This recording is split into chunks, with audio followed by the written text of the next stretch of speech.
In a landmark ruling that reaffirms the right to privacy as a fundamental right, the Bombay High Court has declared that banks cannot mandate the submission of an Aadhaar number for opening accounts. This decision, rooted in the Supreme Court's 2018 verdict in the Justice K.S. Puttaswamy, RETD versus Union of India case, marks a significant step in protecting individual autonomy in financial transactions.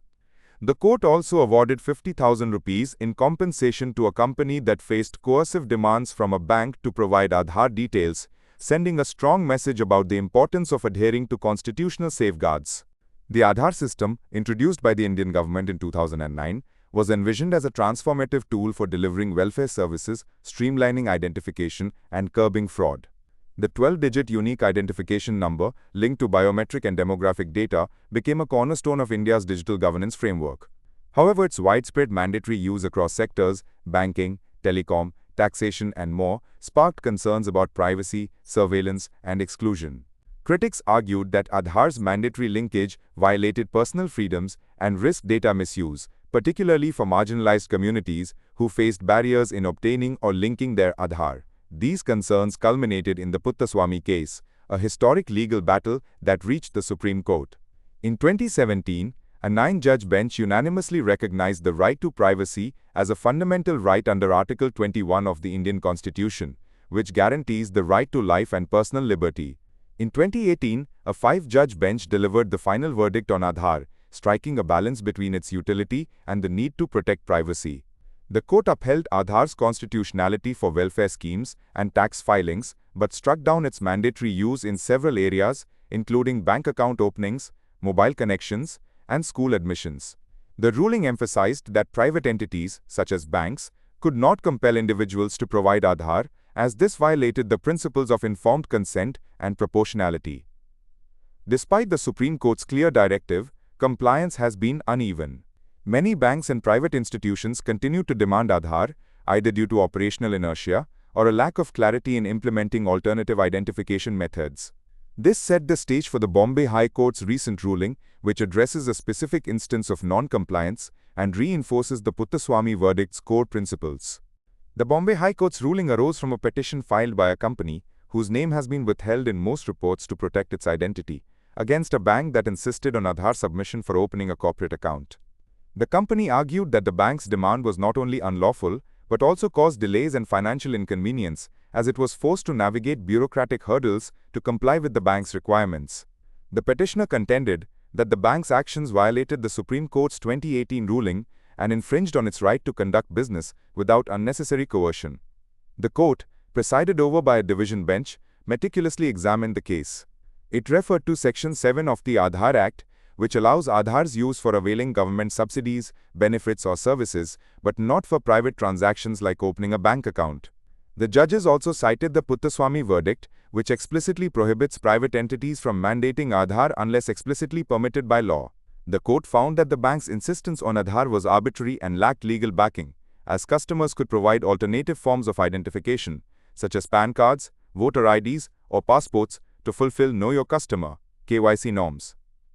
In a significant move, the court awarded 50,000 rupees in compensation to the company for the inconvenience and violation of its rights. This monetary penalty, though modest, serves as a deterrent to banks and other institutions that might disregard judicial mandates. The ruling also underscores the judiciary's commitment to holding private entities accountable for overstepping their authority in the name of procedural compliance. The Bombay High Court's decision has far-reaching implications for both individuals and businesses in India. At its core, it reinforces the principle that privacy is not a privilege, but a fundamental right that must be upheld in all interactions, including those with private entities. By penalizing the bank, the court has sent a clear message: non-compliance with the Puttaswamy verdict will not be tolerated, and individuals or entities facing such demands have legal recourse. For consumers, this ruling is a victory for autonomy. Many Indians, particularly those unfamiliar with legal intricacies, have faced pressure to link Aadhaar to bank accounts, often under the impression that it is mandatory. This has led to instances of exclusion where individuals without Aadhaar or those unwilling to share it were denied services. The court's ruling empowers citizens to challenge such demands and opt for alternative identification methods, ensuring that access to banking services remains inclusive. For businesses, the decision clarifies that corporate entities too are protected from arbitrary demands. Small and medium enterprises, which often rely on timely access to banking services to operate, can now assert their rights without fear of bureaucratic overreach. The 50,000 rupees compensation, while symbolic, highlights that violations carry tangible consequences, potentially encouraging more entities to seek judicial redress. The ruling also has implications for India's broader data protection landscape. With the Digital Personal Data Protection Act 2023 now in place, India is moving toward a more robust framework for safeguarding personal information. The Bombay High Court's decision aligns with this trend, emphasizing that consent and necessity are prerequisites for collecting sensitive data like Aadhaar. It also serves as a reminder to private institutions to align their practices with evolving legal standards, particularly as India's digital economy grows. While the ruling is a step forward, its real-world impact depends on effective implementation. One challenge is the lack of awareness among consumers and businesses about their rights under the Puttaswamy verdict. Many individuals still perceive Aadhaar as a universal requirement, and banks may exploit this misconception either intentionally or due to outdated systems. The Reserve Bank of India, RBI, and other regulatory bodies must play a proactive role in ensuring that banks update their KYC processes to comply with the law. Another challenge is the enforcement of alternative KYC norms. While the Supreme Court and the Bombay High Court have emphasized that Aadhaar is not mandatory, some banks argue that it remains the most efficient way to verify identities, especially in a country with a large and diverse population. Developing seamless, secure and inclusive alternatives, such as digital KYC systems that accept multiple forms of ID, will be critical to balancing convenience with privacy. Moreover, the ruling highlights the need for greater accountability in the private sector. Banks and other institutions must train their staff to adhere to legal guidelines and avoid coercive practices. Regular audits and penalties for non-compliance could help institutionalize these changes, ensuring that the judiciary's directives translate into meaningful change on the ground. The Bombay High Court's ruling is not just about Aadhaar. It is a reflection of the broader tension between technological advancement and individual rights. As India embraces digital transformation through initiatives like Digital India, UPI and e-governance, the question of how to protect personal data has become increasingly urgent. Aadhaar, with its vast database of biometric and demographic information, remains a lightning rod for these debates. While it has undeniable benefits, such as streamlining welfare delivery, its potential for misuse through data breaches, surveillance, or exclusion cannot be ignored.